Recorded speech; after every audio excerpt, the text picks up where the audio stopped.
संघर्षों की बदौलत हम पार्लियामेंट का चुनाव लड़े और बहुत मतों, ज्यादा भारी मतों से वहां रहने वाली महान जनता ने हमें वोट की ताकत से जिता के भेजा।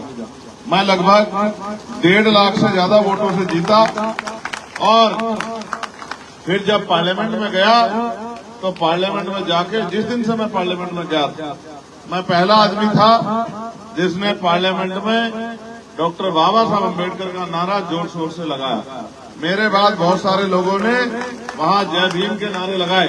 मैं पहला था जिसने पार्लियामेंट में सतगुरु रविदास जी महाराज के बेगमपुरा राज की बात की, और कोई तो इतनी हिम्मत भी नहीं जुटा पाया कि वो कहता कि सतगुरु रविदास जी महाराज के बेगमपुरा राज जैसा होना चाहिए।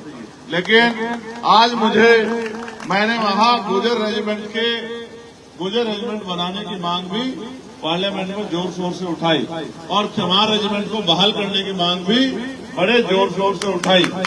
और आज चुनावी क्रम में मेरा ज्यादा दिल इस गांव में आके इसलिए लग रहा है, एक तो मैं पहले यहां गया हूं होके, दूसरा मुझे यहां इस क्षेत्र में सेवा करने के लिए एक बहुत मजबूत पिलर के रूप में भाई सोहेल जी जो चुनावी मैदान में हैं, और मुझसे अलग भी आप उनको जानते हैं कि उन्होंने इस क्षेत्र की सेवा लंबे समय से की है।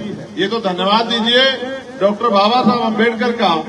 अगर बाबा साहब अम्बेडकर अपने 4 बच्चों की कुर्बानी देकर हमें इस देश में लोकतांत्रिक व्यवस्था नहीं देते, तो सोचे क्या मेरे जैसा व्यक्ति जो प्राइमरी स्कूल के हेडमास्टर का बेटा हो, क्या वो मेंबर ऑफ पार्लियामेंट बन पाता?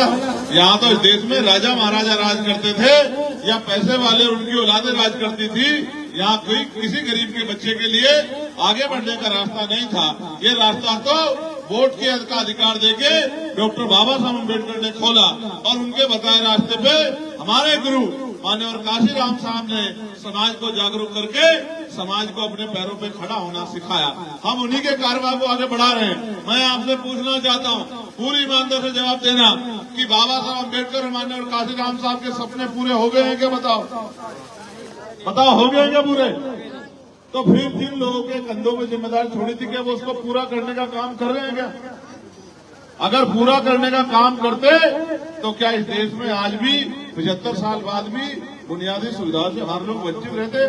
पढ़े लिखे नौजवान बेरोजगार घूमते, अच्छे स्कूल कॉलेज हॉस्पिटल आपके क्षेत्र में बनते नहीं बनते, अच्छे जो है रोजगार की व्यवस्था, कुटीर उद्योग लगा के महिलाओं को रोजगार की व्यवस्था, पढ़ी लिखी बेटियों के लिए रोजगार की व्यवस्था होती है नहीं होती?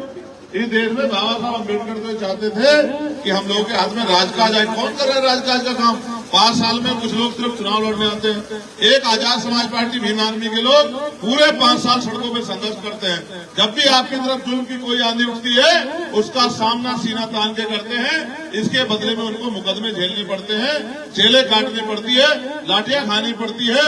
ये सोहेल समाज के लिए लड़ते हुए जेल भी गया और आज भी मैदान में है। ये तो आपके हाथ में है कि आप पैसे वालों को चुनते हो या काम करने वालों को चुनते हो। जब वहां के लोगों ने एकजुट होकर मुझे मौका दिया, तभी तो मैं पार्लियामेंट में जाके आवाज उठा पाया। आज आपको पता है क्या बदलाव हुआ? आज ये बदलाव हुआ है कि मैंने 29 जुलाई को पार्लियामेंट में आवाज उठाई थी कि न्यूनतम वेतन मजदूरों का, कर्मचारियों का जो फैक्ट्री में काम करते हैं, वो 700 रुपए होना चाहिए। आप देखो, कल सरकार ने, केंद्र की सरकार ने नोटिफिकेशन जारी करके ये सुनिश्चित कर दिया कि जो न्यूनतम वेतन है, दैनिक वेतन है, वो 783 रुपए से कम नहीं होगा। अगर आज कोई काम करेगा तो 783 रुपए उसे मिनिमम मिलेंगे। ये तभी तो संभव हुआ। ना मैं पार्लियामेंट में आवाज उठाता, ना सरकार इसमें सोचती, तो फिर ये बदलाव कैसे होता? कानून सड़कों पे नहीं बनते, कानून सदन में बनते हैं। सदन में जो लोग जाते हैं वो वोट के अधिकार पे चुन के जाते हैं, और चुनने का अधिकार बाबा साहब अम्बेडकर ने आखिरी व्यक्ति को दिया। आप सोचिए, ऐसा क्यों नहीं होता कि एक ही व्यक्ति के नाम पे चुनाव होता और सब लोग उसी को वोट करते? बाबा साहब अम्बेडकर ने क्षेत्र के हिसाब से सब क्षेत्रों से अच्छे प्रत्याशी जीत के जाएं, योग्य उम्मीदवार। उन्होंने कहा भी कि राजनीति में हिस्सेदारी नहीं करोगे तो सबसे बड़ा नुकसान ये होगा कि उनके लोग आपके ऊपर शासन करेंगे। 9.5 साल खट्टर जी ने आपका प्रदेश चलाया और 6 महीने के लिए नायाब सिंह सैनी जी को दे दिया। इन दोनों मुख्यमंत्रियों के राज में आपके बच्चों का कितना भला हुआ, ये आप मुझसे बेहतर जानते हैं। किसानों का क्या हाल हुआ, ये मुझसे बेहतर आप जानते हैं। वो बेटी हरियाणा की मैं तो धन्यवाद दूंगा हरियाणा की बेटियों का। वो बेटियां जो दुनिया में जाके देश का नाम रोशन करती हैं, उन बेटियों को किस तरह के जुल्म का सामना करना पड़ा, ये किसी से छिपा हुआ नहीं है। माने पहलवानों की लड़ाई हो, किसानों की लड़ाई हो, गुर्जर समाज की लड़ाई हो, या सतगुरु रविदास जी महाराज जब गुरु घर टूटा उसकी लड़ाई हो। जब मैं पार्लियामेंट में गया तो मैंने आवाज उठा के कहा कि हमारा गुरु घर दिल्ली में जो टूटा था वो बनना चाहिए। ये ताकत आपने मुझे दी है, यही ताकत मैं आपसे भाई सोहेल के लिए मांग रहा हूँ। अगर आपने सोहेल को ताकत दी तो आपके क्षेत्र की समस्याओं के लिए जिस तरह मैं पार्लियामेंट में दहाड़ता हूँ, भाई सोहेल विधानसभा में चंडीगढ़ में दहाड़ने काम करेंगे और आपकी समस्या को हल कराने का काम करेंगे। मेरी माताएं बहनें बैठी हैं, एक सवाल पूछूं आपसे, जवाब दोगी ईमानदारी से? तुम में से कितनी जहाज में बैठी जरा बताओ, हाथ उठा के बताना। चलो जहाज में नहीं बैठी, वो तो महंगा होता, हेलीकॉप्टर में तो बैठे होंगे। इसको जिंदगी मानते हैं हम लोग? गरीबी में पैदा होते हैं, गरीबी में मर जाते हैं, जबकि बाबा साहब अम्बेडकर वोट की ताकत हमें दे के गए कि राजकाज लाके अपनी गरीबी, बेबसी, लाचारी की बेड़ियां काट लो।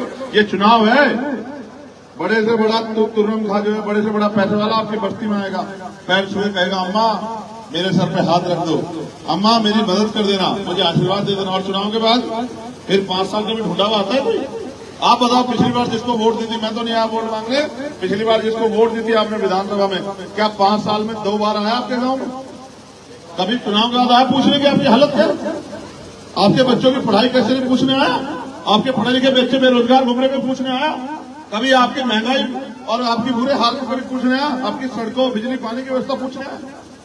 बस वोट ही देते रहो, देते रहो वोट। 2 वोट और ये लोग 5 साल बाद फिर आए, क्योंकि जानते हैं कि आप प्रधान बन गए हो, इनके पिछलक्कू बने रहोगे। ये आएंगे और आप इनके सामने खड़े हो जाओगे, हाँ जी हम दे देंगे वोट, और फिर 5 साल बाद फिर आएंगे। ऐसे आपका भला हो जाए? जहां एक तरफ देश में चंद पूंजीपतियों के करोड़ों रुपए माफ किए जा रहे हैं, वहां 5,000 रुपए का बिजली का बिल नहीं माफ होगा। आज प्राइवेट इतने बड़े बड़े हॉस्पिटल खड़े होंगे, गरीब घुस जाएगा जेब में। एक आदमी बीमार हो जाएगा तो जेब कट जाएगी, जमीनें बिक जाएंगी। आज प्राइवेट इतने बड़े बड़े स्कूल बन गए, हॉस्पिटल बन गए, प्राइवेट स्कूल में गरीब पढ़ा लेगा अपना बच्चा। जो 10,000 रुपए कमाता 2 बच्चों को फिर उठा लेगा 5,000 रुपए से। तो ऐसे बदल जाएगी जिंदगी। जब पढ़ोगे नहीं, रोजगार नहीं करोगे तो कैसे आपकी जिंदगी बदल जाएगी? क्या आपके बच्चे जब ये बेरोजगार घूमते पढ़ के तकलीफ नहीं होती आप लोगों को? तो मुझे तो होती है। मैं तो घूम रहा हूँ, जगाने के लिए समझाता हूँ, जगह जगह कहता हूँ, दिन रात संघर्ष करता हूँ कि आज नहीं कल तो समझोगे। वही काम बाबा साहब अम्बेडकर ने किया, वही माननीय काशीराम साहब ने किया। जो छूट गया उसको पूरा करने के लिए हम लोग दिन रात संघर्ष कर रहे हैं। और क्या नहीं चाहते हम लोग? 16-16 महीने जेल काटते हैं, 2-2 बार तिहाड़ काटते हैं, और जब इनसे बच जाते हैं तो गोलियां खाते हैं। 4-4 गोलियां खा के हम लोग संघर्ष इसलिए कर रहे हैं कि हमारे आने वाली पीढ़ियां देश में गुलाम न हो। जिस तरह से भाजपा के लोग आरक्षण खत्म कर रहे हैं, जिस तरह से नौकरियां खत्म कर रहे हैं, जिस तरह से निजीकरण खत्म कर रहे हैं, कल एक बच्चा सरकारी नौकरी नहीं जा पाएगा।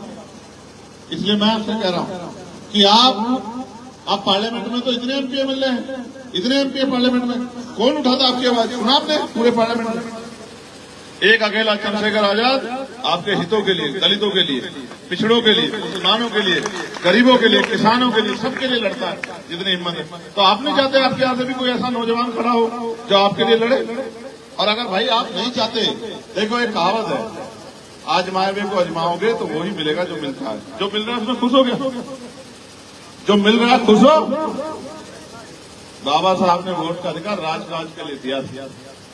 अगर राजकाज नहीं करना चाहते तो मैं क्या करूं? ये तो वोट है तो सब कुछ है। जिस दिन वोट का अधिकार चला गया, आपकी बस्ती में पैर रखने नहीं आएगा कोई। ये तो गांव में सरपंच का चुनाव होता है ना, आते ना आते दीदी है, बहन जी, चाची, ताई, रख दो 100 रुपए हाथ। फिर इसलिए आपसे कह रहा हूं, ये वोट हथियार है। हम 10 रुपए का सामान खरीदते हैं, ये पानी की बोतल कौन लाया भाई? कौन लाया पानी की बोतल? कितने की आएगी? 10 रुपए की पड़ी। 10 रुपए की। अगर ये फटी हुई होती लाते क्या करते? उसको वापस देते ना कि भाई सही बोतल दे, करते ना? 10 रुपए का सामान लाते हो ना, 4 बार देखते हो सामान को, ठीक है नहीं ठीक है। और करोड़ों रुपए से कीमती वोट डालने जाते हो, बस आंख बंद करके बटन दबा के चलाते हो। फिर कहते हो अरे भाई 5 साल हो गए कोई सुनेगा। क्यों सुनेगा कोई? क्यों सुनेगा? जिनको आपके दर्द से मतलब नहीं, वो क्यों सुनेगा आपकी बात को? इसलिए आपसे कह रहा हूं, मैं धन्यवाद दूंगा।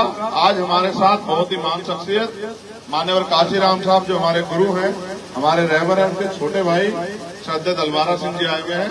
समय कम है, मैं उनसे आग्रह करूंगा कि वो आए और समाज को आशीर्वाद स्वरूप अपने 2 वचन जरूर कहें और फिर मैं आपसे विदाई लूंगा। सब लोग जोरदार ताली बजा के स्वागत करो भाई। आगे इस परिवार का समाज के ऊपर ऋण है। इस परिवार ने और इस परिवार में जन पे हमारे गुरु जी ने माननीय काशीराम साहब ने अपना पूरा जीवन हम लोगों के लिए लगाया। मैं इस परिवार का और मैं नहीं, पूरा समाज इस परिवार का ऋणी है। मैं श्रद्धेय दलवारा सिंह जी से कहूंगा कि वो अपनी जो है आशीर्वाद स्वरूप, एक तो एक गांव बड़ा अच्छा गांव है, इसका गांव का जो है अच्छे भाग हैं कि आप यहाँ पधारे, और दूसरा आपके आशीर्वाद इनको सुनने को मिले, इसके लिए जो मैं आपसे प्रार्थना करता हूँ। बहुत बहुत धन्यवाद। जय भीम। जय